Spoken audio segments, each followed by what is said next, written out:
Anthony, it's good to check in with you here. Hello, good to check in with you. How you doing? Not bad. I've been watching your videos, your interviews, as you've tackled and spent time with these folks who have been gone through coronavirus, who are on the front lines of this. Why has that become your focus, and what have you learned?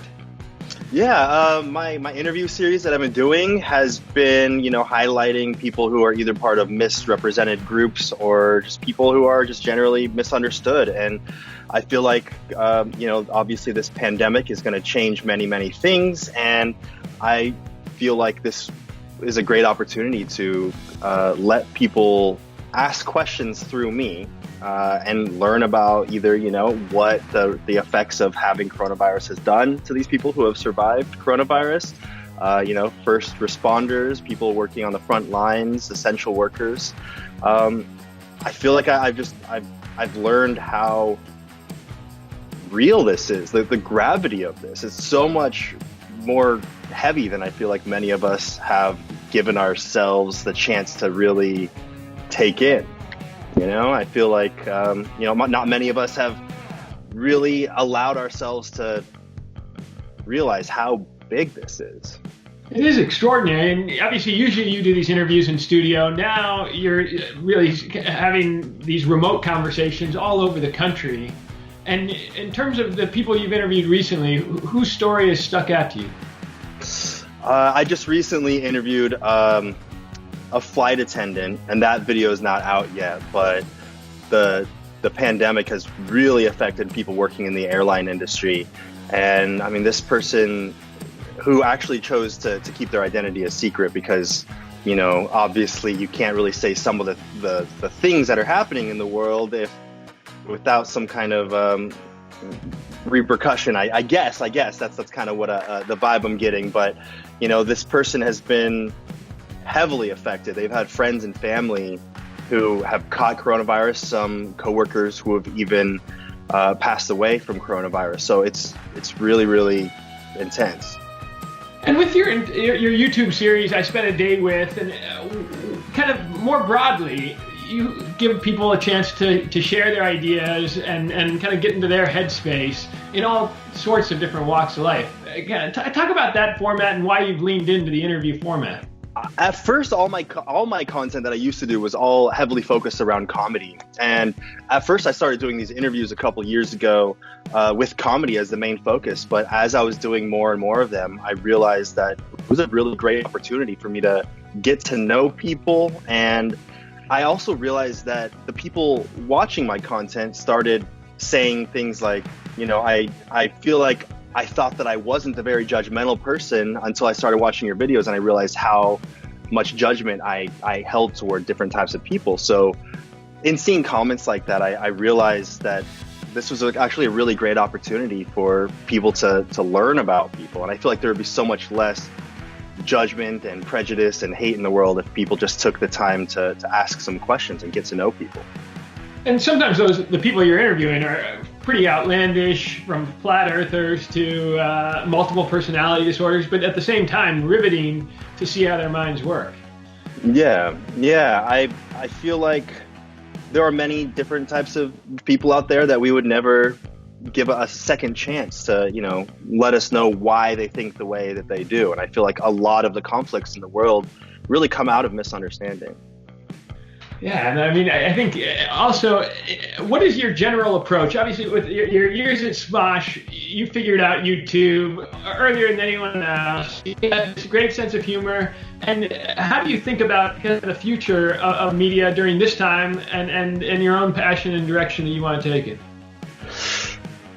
I feel like it's all really up in the air in terms of the pandemic itself. I'm like, am I going to be doing remote interviews forever? I don't really know what the world's going to end up being like soon. But in terms of what I hope to do, I hope to continue to learn more and more about different types of people. I become more curious the more I learn, which is just very strange and kind of counterintuitive. But the more questions I ask and the more I learn, the more I realize that I really don't know about the world and the people within it.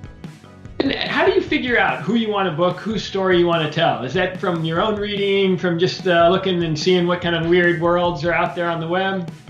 Yeah, it's kind of a combination of either stuff that I'm interested in, stuff that my audience, I've seen like comments asking for different types of groups. Like you mentioned, the dissociative identity disorder episode, BID or multiple personality, that episode was one that many fans were requesting. And the more I got into researching it, the more I became curious as well. And then, in times like these, I feel like I've really wanted to learn more about the types of people that are going out into the world and risking their health in order to make sure that our society continues to function. And in those interviews around these folks who are seemingly, it's like the ordinary extraordinary hero in a way. That some people, these folks are doing their job, but during the times like these, we're cheering them on in New York City each night. What do you think it is about seemingly ordinary people who suddenly are the focus of the world's attention? Well, I feel like many of these people that have been considered ordinary for so long have been doing things that kind of are, if you were to push it as exaggerated as you can, like heroic. I feel like many people are doing things that, sure, they're getting paid for it, sure, it's part of their job, but it's really necessary for many people, for society as a whole. Like, even someone who is a delivery driver, extremely important during these times. There are some people that cannot leave their house with the pandemic going on right now. There's immunocompromised people who are going to be risking way more trying to get to the store to get something essential, and having a delivery driver deliver it to them is actually saving their life in many ways, and at least keeping their peace of mind so they don't have to be so stressed out each time they try to leave their house. So a lot of these people are doing heroic things that they may not realize is heroic, but these times are really shining a light on that. And you're also a guy who pays a lot of attention to what, is in the comments, what your fans are saying. And obviously a lot of your younger fan base has been deeply impacted. Their school years canceled, their graduation coming up. What are your thoughts as you've seen them go through a very different mode than we've ever seen before? Yeah, I feel like it's been tough for everyone. I feel like, especially in high school, there's so much excitement around graduation and, that final senior year in America. And I feel like it's kind of shined a light on how much our world is going to change. I hope it's just temporary. I hope it's just a 1 year where many people have had to do without certain things like their proms and graduations and things like that. But, it kind of begs the question, how long will this last? How many more things will be affected? Yeah, I mean, it is wild. We're doing a special around kind of just like the idea of students and commencement being canceled, graduations kind of being very different. And would love it if you could, kind of give your advice to the class of 2020 as they kind of come to this milestone. Jeez, I mean, I feel like if I was being really cynical, I'd be like, oh, I don't even remember my graduation, or I don't even remember, going to my school dances. So what does it matter? But honestly, I feel like, I'd say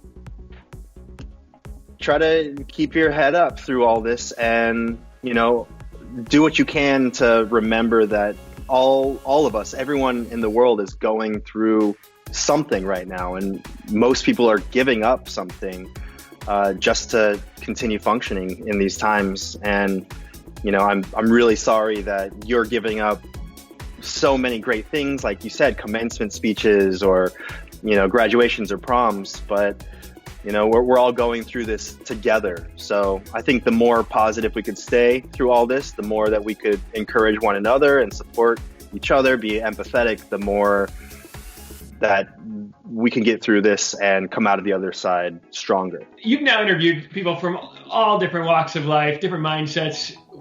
Is there someone you'd like to interview next? Who's still on that bucket list? There are so many different topics that people have been requesting that I really want to do. A lot of people have been requesting borderline personality disorder. I think that would be extremely interesting. There's so many misconceptions and such a negative stigma surrounding that disorder. I want to sit down with some of the band leaders that really influenced me in my teenage years in high school. I really want to make an episode about legendary emo band leaders. I shot one interview out of that, but then the other two have been like up in limbo, and I'm trying to find the other two because you got to do an interview with 3 people for each of these topics that I'm covering. That's awesome. Yeah. Tap into the musical roots there. And yeah. Why do you say it's important to get multiple perspectives on any of these issues? Yeah. I feel like I've seen so many interviews with just single subjects or, covering entire topics. So I feel like getting 3 people is kind of that perfect happy medium where you get just enough range between the different types of answers that you could understand that every single type of person has many different layers and there's nuance to every discussion. It's not one way or the other. It's not just one person's opinion, but when you see, about 3 different people's perspectives, I feel like you start to understand the nuance in the conversation. And it gives you a range of perspective that one individual can't represent the whole condition or the whole train of thought. Yeah, exactly. Love that. All right. Well, I'm good. And all right. Thank you so much for checking in with us. Really a treat, Anthony. Thank you so much. I really appreciate it. That was fun. All right. Cheers. All right. Cheers. See you later.